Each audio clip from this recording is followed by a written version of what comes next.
வேணுங்க. ஊர்க்காரங்கெல்லாம் படி வாங்க வந்திருப்பாங்களாட்ட இருக்குது. வர சொல்லட்டுங்களா? வர சொல்லு. சரிங்க ஐயா, நான் பண்டார தெருவிலிருந்து வந்திருக்கேனுங்க.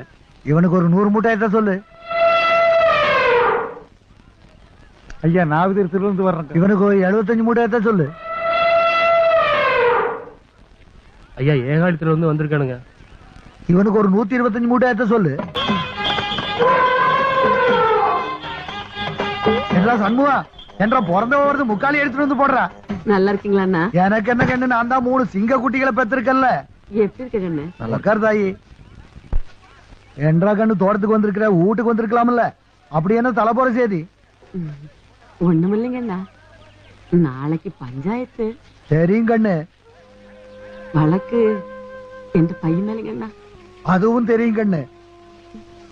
நீங்க தான் தீர்ப்பு சொல்ல போறீங்க. நல்லா தெரியும் கண்ணு. என்ற பையன் சின்னஞ்சிறுசு, ஏதோ தெரியாதனமா தொடக்கூடாதவளை தொட்டு போட்டான். அண்ணா, நீங்க என்ன கட்டி கொடுத்த இடம் ஜமீன் குடும்பம். அந்த குடும்பத்துக்கு பங்கம் வராம நீங்க தீர்ப்பு சொன்னீங்கன்னா ஊருக்குள்ள எங்களுக்கு மரியாதை இருக்கும். நாங்களும் தலை நிமிர்ந்து நடக்க முடியும்னா. என்றா சண்முகா, ஐயா, ஒன்ற அம்மாவோட நகை 500 பவுன் வீட்டுல சும்மா கிடக்குது இல்ல, அதை என்ற பிறந்தவளுக்கு கூட வச்சுக்கிட்டோம். அப்புறம் கண்ணு ஒன்ற வீட்டுக்கு பின்னால 300 ஏக்கரா இருக்குது இல்ல, அதையும் நீயே வச்சுக்க. கண்ணு, என்ன வேணாலும் கேளு, எதை வேணாலும் எடுத்துக்க. ஆனா தீர்ப்புல மட்டும் தலையிடாத. அப்புறம் நாயும் செத்து போடும், நல்லா இருக்காது.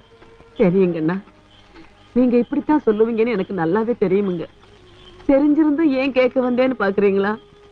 ஒருவேளை நான் கேட்டிருந்தா எனக்கு தீர்ப்பு சாதகமா சொல்லிருக்க மாட்டீங்களா அப்படிங்கிற நினைப்பு என் நெஞ்சில அரைச்சுக்கிட்டு இருக்கப்படாது பாருங்க. பெத்துட்டேனுங்கண்ணா, அதனாலதான் கேட்க வந்துட்டேன். தரம் தெரிஞ்சு கேட்க வந்தது தப்பு தானுங்க, என்ன மன்னிச்சிருங்க.